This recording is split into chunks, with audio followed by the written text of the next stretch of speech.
ആലപ്പുഴയിൽ നിന്ന് മറ്റൊരു വാർത്തയാണ് വരുന്നത്. അവിടെ വെള്ളക്കെട്ട് രൂക്ഷമായപ്പോൾ ഭിന്നശേഷി കുടുംബം ദുരിതത്തിലായിരിക്കുകയാണ്. ചേർത്തലയിലാണ് ഇവരുടെ വീട്. വീട്ടിൽ നിന്ന് പുറത്തിറങ്ങാൻ കഴിയാതെ പ്രതിസന്ധിയിലായിരിക്കുകയാണ് 2 ഭിന്നശേഷിക്കാർ ഉൾപ്പെട്ട 4 അംഗ കുടുംബം.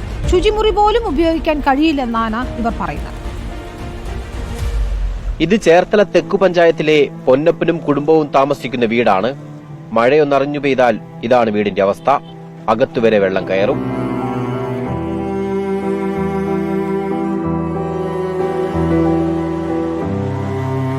പൊന്നപ്പന്റെ 2 മക്കളിൽ ഒരാൾ 90%, ഒരാൾ 40% വൈകല്യമുള്ളവരാണ്. നിലവിൽ ശുചിമുറി പോലും ഉപയോഗിക്കാൻ കഴിയുന്നില്ല. സമീപത്തെ ഓട അടഞ്ഞതാണ് വീട്ടിലെ വെള്ളക്കെട്ടിന് കാരണം. 1-2 വ്യക്തികൾ വെള്ളം തടഞ്ഞ് നിർത്തിയ കാരണം വെള്ളം ഒഴുകിപ്പോകുന്നില്ല.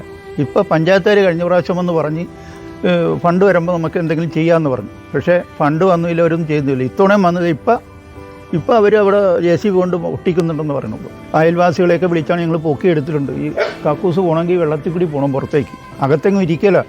വീടിനോട് ചേർന്നുള്ള കടയാണ് പൊന്നപ്പന്റെ ഉപജീവന മാർഗം. നിലവിൽ ബന്ധുവീട്ടിലേക്കോ മറ്റോ മാറിയാൽ വരുമാനം നിലയ്ക്കുന്ന അവസ്ഥയാണ്. സമീപത്ത് കലുങ്ക് നിർമ്മിച്ച് പ്രശ്നം പരിഹരിക്കാമെങ്കിലും ഒരു കുടുംബത്തിന് മാത്രമായി പണം അനുവദിക്കാൻ കഴിയില്ലെന്നാണ് പഞ്ചായത്ത് അറിയിച്ചത്. ഇതോടെ ഈ മഴക്കാലത്ത് എങ്ങനെ കരകയറുമെന്നറിയാതെ ദുരിതത്തിലാണ് ഈ കുടുംബം. റിപ്പോർട്ടർ, ആലപ്പുഴ.